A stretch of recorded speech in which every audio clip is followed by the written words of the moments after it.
Bonsoir à tous, il est 19h30 à Yamoussoukro et partout en Côte d'Ivoire.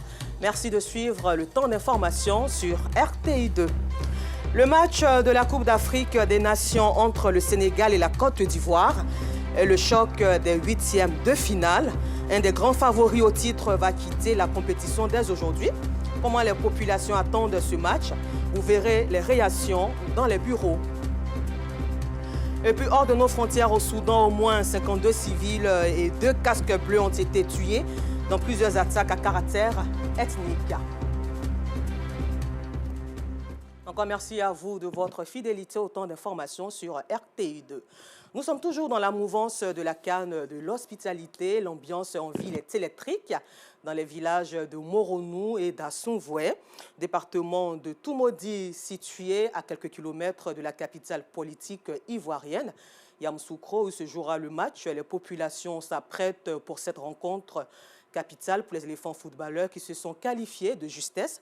Nos envoyés spéciaux Théodore Zouzou, Gilles Tonien et Dieudonné Silou ont pris le pouls de ces villages où l'optimisme est au rendez-vous et vous verrez les réactions de ces populations dans notre édition du 12h30 de demain mardi avec Joël Gossé.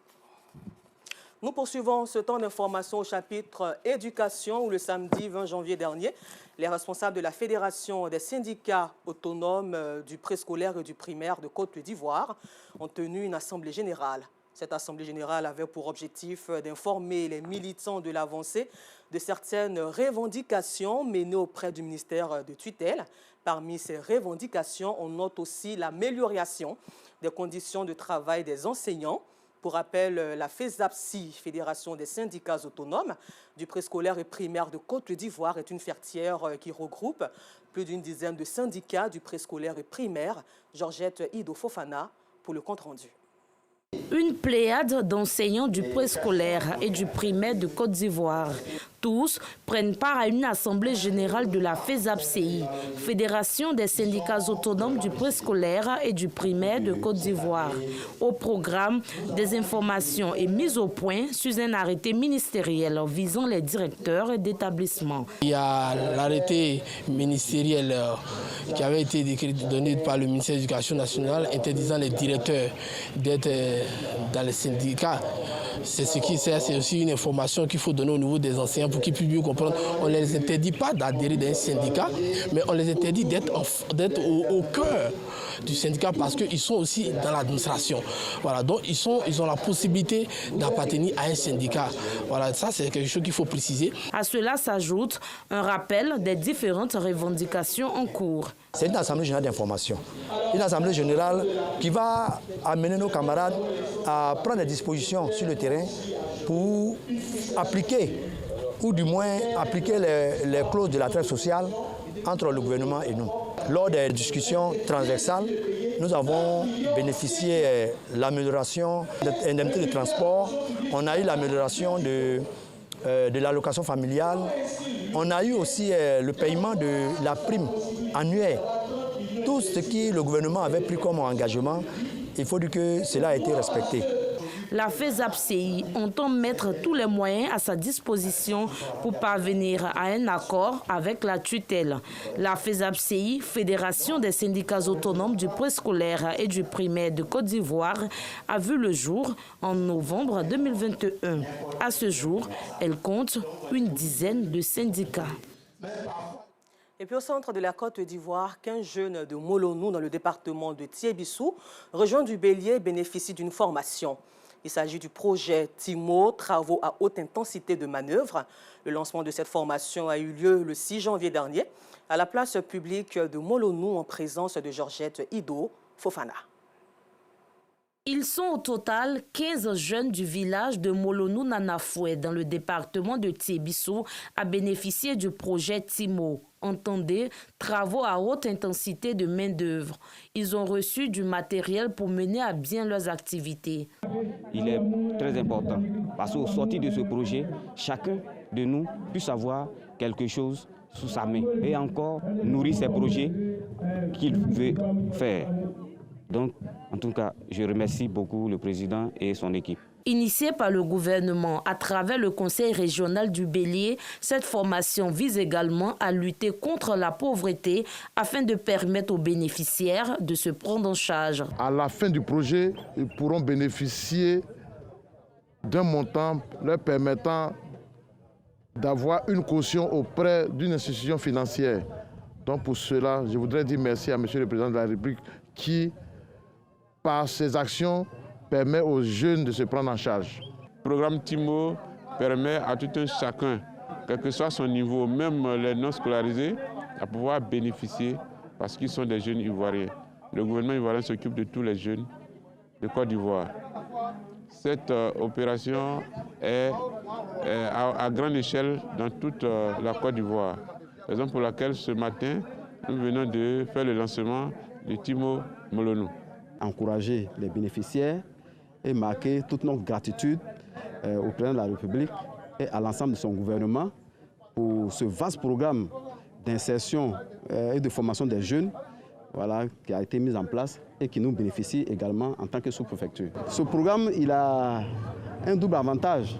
Le premier avantage, c'est qu'il permet de rendre notre circonscription propre avec le ramassage des ordures, le nettoyage des rues, ainsi que des services présents dans nos sous-préfectures. Mais le programme permet également à nos jeunes de pouvoir bénéficier d'un pécule, d'un minimum de sommes pour leur permettre d'entreprendre à la fin du projet. Bien avant le début de la formation, les bénéficiaires ont été vaccinés contre plusieurs maladies. Nous procédons à la vaccination parce que nous maintenons des jeunes en activité. Et pour que ces jeunes-là puissent exercer ces activités, disons, dans un état de santé parfait, il est important que nous puissions vacciner ces bénéficiaires. 4 doses de différents vaccins, notamment la fièvre jaune, la fièvre typhoïde, le tétanos. C'est obligatoire dans le processus. Ce sont plus de 600 jeunes qui ont bénéficié du projet TIMO dans toute la région du Bélier. Et pour retour à l'actualité, ce lundi 29 janvier 2024 marque la 3e journée de 8e de finale de la CAN de l'hospitalité. Les éléphants de Côte d'Ivoire affronteront à partir de 20h les Lions de la Teranga du Sénégal au stade Charles Konan-Banny de Yamoussoukro. Avant le match, quelle est l'ambiance dans le bureau? Les réactions maintenant. Adjamé est drapé dans ses habits de fête, de victoire, orange, blanc, vert. Le maire Farik Soumaro a drapé la mairie, a drapé le boulevard mythique Nangui Abrougua pour vous dire que le maire croit à la victoire des éléphants. La confrontation est purement psychologique. Sur peut-être 14 rencontres, on a dû gagner au moins une dizaine. Psychologiquement, on va remonter nos enfants. Je voulais que le Seigneur, dans sa beauté infinie et sa miséricorde, mette la main sur la Côte d'Ivoire. Donne la victoire à la Côte d'Ivoire. Nous sommes prêts à respecter les consignes du président qui est le fair play. Nous sommes les premiers ambassadeurs de la paix. On s'en va pour le football, mais pas de violence. Nous vous invitons à être vraiment les messagers de la paix dans le village de paix du prophète de la paix de Côte d'Ivoire au Feu-Boigny. Nous comptons sur vous et votre centre élevé du patriotisme vrai. Je vous mets en mission pour parler à tous les supporters que vous allez rencontrer à Yamoussoukro que c'est la paix que nous leur demandons, la joie dans la paix, la déception dans la paix, que Dieu nous évite la déception et que la victoire soit à nos éléphants et que nous soyons prêts à vous accueillir à votre arrivée dès que vous arrivez. Bon voyage. Donc, je m'apprête aussi en ce moment là pour aller à Yamoussoukro parce qu'il n'y a même pas d'embouteillage. Je quitte tout à l'heure là. Pour m'y rendre. J'ai déjà mon ticket. Dans notre bureau, quand la Côte d'Ivoire joue, on ne va pas rester indifférent. Donc, la main dans la main, la solidarité, on arrivera. Voilà. Dans un autre registre, pour le compte de la mandature 2024, la JCI universitaire entend axer ses projets sur la formation de ses membres. Cela en vue de faire d'eux des personnes modèles qui vont impacter positivement la société. Le lancement de ces projets a eu lieu dans la commune de Cocody, en présence d'Abdoulaziz Guira et Georgette Ido Fofana. Le ruban est coupé, les mandats 2024 de la JCI universitaire sont donc déclarés ouverts. Les projets peuvent à présent démarrer. Au programme, des actions en vue de stimuler un changement de mentalité pour le bien-être des populations. Atteindre cet objectif passera sans doute par les membres du comité local engagés et prêts à innover. Pour la mandature 2024, placée sous le signe engagement, innovation, solidarité, nous voudrons vraiment permettre à nos membres de pouvoir s'engager sincèrement afin de pouvoir porter leur pierre à l'édifice GCI pour pouvoir non seulement contribuer à leur développement, mais aussi pouvoir contribuer au développement de leur communauté. Nous avons foi que si chacun fait sa part, nous allons pouvoir avancer et le monde pourra changer. Pour réussir sa mission, le président exécutif de la JCI universitaire tient à ses côtés les dévanciers et même des homologues. Le jeune frère Oshulana, président de cette organisation, a bien voulu associer mon image. Il était donc important pour moi d'être présent et de lui apporter tout le soutien nécessaire à la réussite de son mandat qui vient de commencer. Le conseil que j'aimerais donner à mon homologue Oshulana, c'est d'être attentif, d'être très très attentif et d'être ce leader qui est auprès de ses membres, qui les accompagne. C'est pas facile du tout d'être président, mais qui est la tête sur les épaules. La cérémonie a aussi été marquée par la remise des prix de reconnaissance à certaines figures qui ont marqué de leurs empreintes la JCI, Jeune Chambre internationale Abidjan universitaire. Et pour parler de solidarité, les populations du village d'Azito, situé dans la commune de Yopougon, ont récemment bénéficié d'un important don de matériel de musique. Cette initiative de Cap Powership, une société de production d'électricité, vise à épanouir la population d'Azito, qui, par le biais de leur chef du village, n'ont pas manqué d'exprimer leur gratitude aux donateurs. Justin Kwasi, Georgette Ido, Fofana. Le village d'Azito, dans la commune de Yopougon, a désormais une salle de musique équipée de matériel de dernière génération. À l'initiative de Cap Powership, une société turque spécialisée dans la production d'électricité. Nous avons offert 37 instruments ainsi que des accessoires. On espère que ça va créer une différence positive dans la vie de la jeunesse d'Azito. Ce n'est pas le premier projet que nous avons réalisé dans la région et ce ne sera pas le dernier. Ce don visant à renforcer les responsabilités sociétales de la dite structure vis-à-vis du village d'Azito réjouit les populations. C'est un grand plaisir parce que ça sera une petite école de la musique pour les tout petits. Je remercie les donateurs pour le geste qu'ils viennent de faire. Pour le chef du village, Gervais Djako Djoman, cette action de solidarité répond à la politique sociétale tant prônée par la chefferie. La chefferie Tchagba que nous sommes, lorsque nous venons aux affaires du village, notre intention c'est de faire de notre village un village très excellent. C'est de faire du village d'Azito un village qui est très épanoui avec sa population. Notre joie en ce moment ici à Azito, elle est bien grande. Recevoir 36 instruments, non des moindres. Vous comprenez que c'est le village qui en bénéficie. En outre, des présents ont été offerts aux enfants du village. Retour encore sur l'actualité pour les 8e de finale de la CAN de l'hospitalité. Pour une première fois de l'histoire, la Guinée équatoriale était face à la Guinée-Conakry. Les deux équipes ont livré un match assez serré qui au final s'est soldé par la victoire de la Guinée-Conakry avec 1 but contre 0 hier. Le compte rendu d'Abdoulaziz Guira et Fedana Yeo.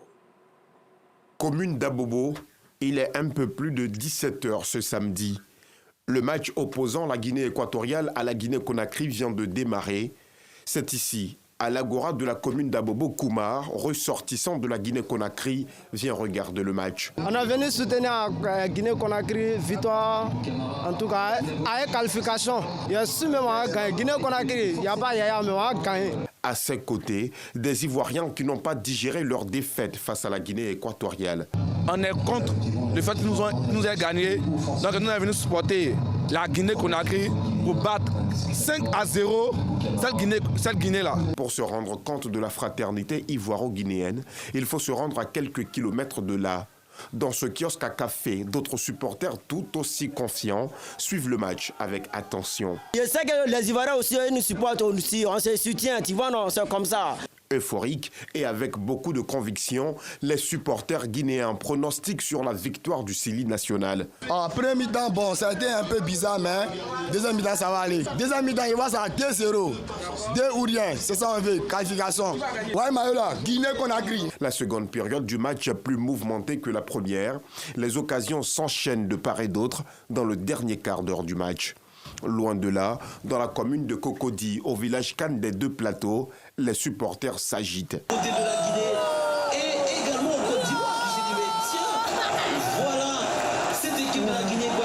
C'est finalement dans la dernière minute du temps additionnel que l'équipe nationale de la Guinée-Conakry ouvre le score sur un coup de tête de Mohamed Bayo. C'est peut-être la dernière. C'est peut-être la dernière. Le centre de Diakité. C'était la dernière. Mohamed Bayo. Pour la Guinée-Conakry, plus qu'une simple victoire, c'est l'histoire qui s'écrit. On est fiers des Guinéens pour leur victoire 1-0. On était sûr qu'on allait gagner le match. Peut-être très sûr. Je suis content, Guinée gagner, je suis content. Du côté des supporters ivoiriens, c'est la satisfaction. La revanche est prise. On vient de gagner la Guinée équatoriale 1-0. Ils ont marqué tous les buts contre Éléphant. Donc là, aujourd'hui, là, les buts est fini. Ils ont vengé la Côte d'Ivoire et Dieu va toujours venger la Côte d'Ivoire. Quand Dieu fait ton palabre, tu coules pas sur elle. Non. La Guinée-Conakry se qualifie ainsi pour les quarts de finale. Un reportage commenté par Alassandra Boparguin. Et pour cette canne de l'hospitalité, Ibrahim Cissé, coiffeur de l'équipe nationale du Burkina Faso, a organisé ce week-end un festival de la coiffure et de l'artisanat dans la commune d'Abobo. Objectif, promouvoir le talent des jeunes coiffeurs et artisans afin de leur offrir des opportunités de réussite pour une bonne carrière professionnelle. Yacouba Koulibaly et Nour Sangaré ont participé à cette cérémonie. Mettre en lumière les jeunes créateurs de coiffeurs et d'autres métiers de l'artisanat. C'est ce à quoi aspire Ibrahim Cissé, promoteur du Festival de la coiffure et de l'artisanat, qui entend galvaniser la jeunesse à la culture de l'entrepreneuriat. Je pense que les coiffeurs, ils ont un très bon niveau. Même moi, je suis surpris de toute cette créativité qu'ils ont en eux. C'est comme j'ai l'habitude de le dire, il y a une magie en chacun de nous. Et cette magie, il faut quelqu'un pour vraiment l'activer. On conseille à cette jeunesse, c'est de venir vers les métiers, de ne pas avoir peur de se faire former. Après les différentes compétitions, lauréats et autorités se prononcent. C'est une très belle initiative. L'artisanat, aujourd'hui, c'est une occasion pour nous de faire la promotion de l'entrepreneuriat au sorti de l'année 2023 qui a été décrétée année de la jeunesse, montrer de l'espoir, montrer les pistes. Nous nous appuyons sur l'expérience du Sénégal et nous sommes accompagnés pour l'occasion par Touré Nafissatou qui est venu du Sénégal afin de partager l'expérience de l'artisanat, de l'entrepreneuriat et montrer la voie aux jeunes. Que tu sois coiffeur, que tu sois mécanicien, que tu sois menuisier, il s'agira de prendre son travail au sérieux et pouvoir bénéficier de l'accompagnement que le président de la République a mis en place à travers le PJGouv, le programme Jeux du gouvernement qui court sur 3 ans. Le message de Madame le maire, c'est un message d'encouragement aux initiateurs de ce festival qui cadre avec sa vision, qui est d'œuvrer pour l'épanouissement social et professionnel des jeunes d'Abobo. Je suis vraiment heureuse, très contente de pouvoir participer à ce festival et je remercie beaucoup le prophète de m'avoir soutenu. Cette activité s'est déroulée du 26 au 27 janvier 2024 et a enregistré la participation d'une représentante sénégalaise, partenaire du festival. Et à la page culture de ce temps d'information, sachez que la nouvelle génération des artistes reggae du terroir ivoirien compte se positionner sur l'échiquier national. Pour y parvenir, elle a annoncé à l'occasion d'une conférence de presse l'organisation de la 2e édition de l'AZK, festival prévu du 2 au 4 février dans la commune de Cocody.